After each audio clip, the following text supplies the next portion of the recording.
Welcome to the NEET revision series. आज हम बात करने वाले हैं बेटा जिस एक टॉपिक की, वो एक्सक्रीशन चैप्टर से है, excretory products and there elimination से लिया गया है। और हर साल नीट में इस एक पूरे चैप्टर में से 3 या 2 क्वेश्चन जो हैं वो लगातार पूछे जा रहे हैं।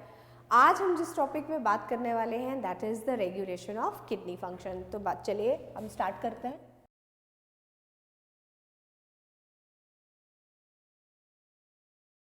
कुछ स्टूडेंट्स की रिक्वेस्ट पर ये स्पेशल लेक्चर बनाया जा रहा है। सो आई रियली होप कि उन बच्चों को तो फ़ायदा मिलेगा ही, जिन स्टूडेंट्स को थोड़ी सी भी दिक्कत आई है इस टॉपिक को लेकर समझने में, वो भी इस एक वीडियो से बेनिफिट जो है उसमें से ले सकते हैं। अगर हम बात करते हैं कोई भी एक फिजियोलॉजिकल रिस्पॉन्स जो ह्यूमन बॉडी में क्रिएट होता है बेटा, तो किसी ना किसी एक कंडीशन के लिए कंडीशन के अंदर उस एक रिस्पॉन्स को ट्रिगर कराया जाता है, यानी कि वो स्टार्ट किया जाता है, इनिशिएट किया जाता है। और जब नॉर्मल कंडीशंस बॉडी के अंदर अचीव हो जाती हैं तो उस रिस्पॉन्स को बंद भी कराया जाता है। इसीलिए कोई भी मैकेनिज्म है हमारी बॉडी का, उसके ऊपर एक रेगुलेटरी कंट्रोल बहुत ज़्यादा ज़रूरी है। तो अगर हम रीनल फिजियोलॉजी की बात करते हैं तो वहाँ पर हमारे पास 3 डिफरेंट ऑर्गन्स का इन्वॉल्वमेंट जो है अकॉर्डिंग टू अवर एनसीईआरटी काफ़ी ज़्यादा इम्पॉर्टेंट है। तो हम एक एक करके उस एक पर्टिकुलर एस्पेक्ट को डिस्कस करेंगे, जिसमें पहला हमारा जो मेन ऑर्गन है that is our hypothalamus. Hypothalamus, then we have juxtaglomerulus apparatus,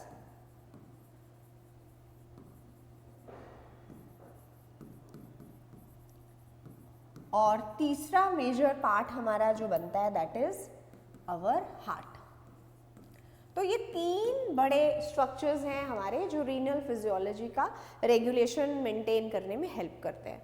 अगर हम हाइपोथैलेमस की बात कर रहे हैं तो हाइपोथैलेमस से एक हार्मोन निकाला जाता है जिसका नाम है anti diuretic hormone, which is also known by another term जिसका नाम है वेसोप्रेसिन। अगर हम juxtaglomerular apparatus की बात करते हैं तो हमारे जो एफरेंट आर्ट्रियोल्स हैं उनके अंदर मॉडिफाइड सेल्स होते हैं जो मिलकर एक अपरेटस बनाते हैं जिसका नाम है juxtaglomerular apparatus। यहाँ से निकलता है एक बहुत ही इम्पॉर्टेंट सबस्टांस जिसका नाम है रेनिन, और ये हमारे मिनरल होम्योस्टैसिस को लेटर ऑन ट्रिगर करने में काफ़ी इम्पॉर्टेंट हेल्प करता है। हार्ट जो एक मेजर ऑर्गन है हमारा for the pumping of the blood, heart में से एक पेप्टाइड हार्मोन निकाला जाता है जिसका नाम है एट्रियल नाट्रियूरेटिक फैक्टर, या जिसे एट्रियल नाट्रियूरेटिक पेप्टाइड भी बोलते हैं, राइट। तो ये 3 बड़े ऑर्गन्स हैं जो हमारी रेगुलेशन में हेल्प करते हैं। अगर हम पहले बात करते हैं हाइपोथैलेमस की, तो हाइपोथैलेमस जैसे बेटा आप जानते हैं कि हमारे न्यूरल और एंडोक्राइन सिस्टम का एक मेजर लिंक बनाने में हाइपोथैलेमस एक बहुत बड़ा रोल प्ले करता है। तो अगर हाइपोथैलेमस की अगर हम रोल देखना चाहते हैं, so let's understand how hypothalamus contributes in kidney regulation. Hypothalamus को ट्रिगर कराने के लिए बॉडी में कुछ कंडीशंस का प्रिवेल होना ज़रूरी है। तो इनिशियल कंडीशंस जिस के इन्फ्लुएंस में हमारा जो हाइपोथैलेमस है वो स्टार्ट करता है अपना काम करना, तो वो कंडीशंस क्या है कि जब हमारी बॉडी का ग्लोमेरुलर फिल्ट्रेशन रेट क्या करेगा, डिक्रीज कर जाता है, राइट। जब हमारे बॉडी के अंदर एक कंडीशन जैसे डिहाइड्रेशन हो गई है तो उस डिहाइड्रेशन में क्या देखा जाएगा, एक्यूट वाटर लॉस देखा जाता है बेटा। एक्यूट वाटर लॉस के होने से, right, blood osmolarity also decreases, blood की ऑस्मोलैरिटी भी डिक्रीज कर जाती है। इस ऑस्मोलैरिटी के डिक्रीज होते ही हमारा जो ब्लड प्रेशर है वो भी कहीं ना कहीं इफेक्ट होगा। So the blood pressure also falls down, तो ब्लड प्रेशर ऑल्सो डिक्रीजेज। ये जो सारी कंडीशंस हैं, जब हमारी बॉडी के अंदर हमारा जो वाटर है वो काफ़ी मात्रा में कम हो गया है, इन सभी चेंजेस को सेंस किया जाता है. These changes are being sensed by special structures known as osmoreceptors that are present on the hypothalamus, right. ये जो ऑस्मोरिसेप्टर्स हैं they help in the formation of a neural stimulus. एक न्यूरल स्टिमुलस बनाया जाता है which is sent to the hypothalamus. तो यहां पर जो हाइपोथैलेमस है it helps in the formation of a hormone. एक हार्मोन की वहां पर रचना करेगा. It helps in the synthesis of a hormone और उसी हार्मोन को नाम दिया जाता है रेनिन. उसी हार्मोन को हम बोलते हैं एंटी डायूरेटिक फैक्टर और वेसोप्रेसिन. ठीक है, एंटी डायूरेटिक हार्मोन या वेसोप्रेसिन. अब ये जो ADH है ये जैसे ही सर्कुलेशन के अंदर एंटर करता है, पहले तो ये सवाल बेटा जैसे आपने न्यूरल कंट्रोल में भी पढ़ा होगा कि जो हाइपोथैलेमस है ये ADH का खुद सिक्रीशन कराता है और ये जो ADH है इसका जो रिलीज है, right, it is released from या we can say it is secreted from the posterior lobe of pituitary. Posterior lobe of pituitary वो पार्ट है बेटा हमारे पिट्यूटरी ग्लैंड का जो अपनी सिक्रीशंस खुद नहीं बनाते. जो भी सिक्रीशंस हमें हाइपोथैलेमस दे रहे हैं वो वहाँ स्टोर भी की जाती है और वहीं से उनका सिक्रीशन भी है. तो कहाँ से रिलीज कर रहे हैं हम? पोस्टीरियर लोब से रिलीज कर देंगे. जैसे ही ADH सर्कुलेशन में एंटर करते हैं तो they act as this hormone actually act as a powerful वेसोकॉन्स्ट्रिक्टर.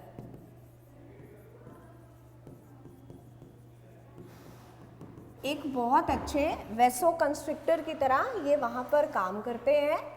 और ये जो हार्मोन है ये हमारे इट स्टिम्युलेट्स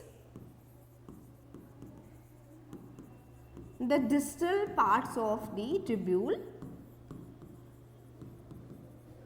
जो रीनल ट्यूब्यूल्स के डिस्टल एंड्स हैं, डिस्टल पार्ट हैं, उनको स्टिमुलेट करता है ताकि क्या हो सके, they are going to show an increased reabsorption of, so that there is an increased reabsorption of water. तो यहाँ पे हमने देखा कि जो ADH है उसने वेसोकंस्ट्रिक्टर का रोल प्ले किया, स्टिमुलेट किया डिस्टल ट्यूब्यूल्स को, हमारी रीनल ट्यूब्यूल्स की, ताकि वो क्या कर सके, पानी कोई जो लेवल्स हैं उनको ज़्यादा से ज़्यादा शरीर बॉडी के अंदर रख पाएँ, सो दैट कि हमारी पानी की जो कमी है उस वक्त हमारी बॉडी के अंदर उसको हम पूरा मतलब उसको मेंटेन करने में हेल्प करें. सो जैसे ही पानी का रीएब्जॉर्प्शन शुरू हो जाएगा, so as soon as the reabsorption of the water it is taking place, there will come a time when water levels are compensated. तो जो बॉडी है उसके अंदर वाटर के लेवल को हम कंपनसेट कर देंगे, right. And due to this effect blood osmolarity अब क्या कर रही है बेटा, शाबाश, अब जो ब्लड की ऑस्मोलैरिटी है वो क्या करेगी, आहिस्ता आहिस्ता इंक्रीज करना शुरू हो जाएगी. तो ब्लड की अगर ऑस्मोलैरिटी बढ़ रही है उस समय, तो आहिस्ता आहिस्ता हमारा जो GFR है वो भी कहीं ना कहीं आहिस्ता आहिस्ता बढ़ना शुरू हो जाएगा. GFR बढ़ रहा है तो blood pressure will also start increasing, जिसकी वजह से हमारे नॉर्मल कंडीशंस जो हैं इस समय हमारी बॉडी के अंदर एक नॉर्मल लेवल्स को हमने अटेन कर लिया है. तो जब नॉर्मल कंडीशन बॉडी के अंदर इस वक्त अवेल हो गई है, तो अब अगर वो सिग्नल स्टार्ट किया गया है तो उसका अंत भी होना ज़रूरी है. तो जैसे ही नॉर्मल लेवल बॉडी के अंदर अटेन कर लिए जाते हैं, again a neural signal is created, right. दोबारा हम एक न्यूरल सिग्नल बनाते हैं, राइट। और ये न्यूरल सिग्नल दोबारा कौन सेंस करते हैं, हमारे जो ऑस्मो रिसेप्टर्स हैं। तो this neural signal is again received by osmoreceptor, और अब ऑस्मो रिसेप्टर इनहिबिट कर देंगे, ठीक है, they inhibit the activity of hypothalamus. तो एक तरीके का क्या हो रहा है बेटा, एक तरीके का यहाँ पर हमने देखा नेगेटिव फीडबैक आ रहा है, नेगेटिव फीडबैक चल रहा है। ऑस्मो रिसेप्टर्स ने पहले हाइपोथैलेमस को पॉजिटिव स्टिमुलस देकर एडीएच का सिक्रीशन वहाँ से निकलाने में हेल्प करी, लेकिन यहाँ पर ऑस्मो रिसेप्टर्स ने एक नेगेटिव फीडबैक मैकेनिज्म बनाकर हाइपोथैलेमस को इनहिबिट कर दिया है to stop the secretion of ADH। तो no longer ADH is going to get produced. अब ADH ज़्यादा नहीं बनाया जाएगा, तो उस समय किसी भी तरीके का जो रीअब्जॉर्प्शन है वो नहीं देखा जा रहा है। So this is about the role of hypothalamus. तो पहली कंडीशन याद रखनी है कि बॉडी के अंदर डिहाइड्रेशन है, हमारा GFR कम हो रहा है, ब्लड प्रेशर कम हो रहा है, और इस सभी का इफेक्ट कहीं ना कहीं हमारे ब्लड वॉल्यूम के ऊपर भी पड़ता है। जैसे ही हमारी ये कंडीशंस बॉडी के अंदर प्रिवेल होंगी, ऑस्मो रिसेप्टर्स आर एक्टिवेटेड, जो कंडीशन कहाँ पहुँच जाते हैं, हाइपोथैलेमस तक पहुँच जाते हैं। हाइपोथैलेमस उनके रिस्पॉन्स में ADH रिलीज करता है, जो हमारी किडनी ट्यूब्यूल्स को स्टिमुलेट करते हैं ताकि पानी को ज़्यादा से ज़्यादा बॉडी के अंदर रिटेन किया जा सके।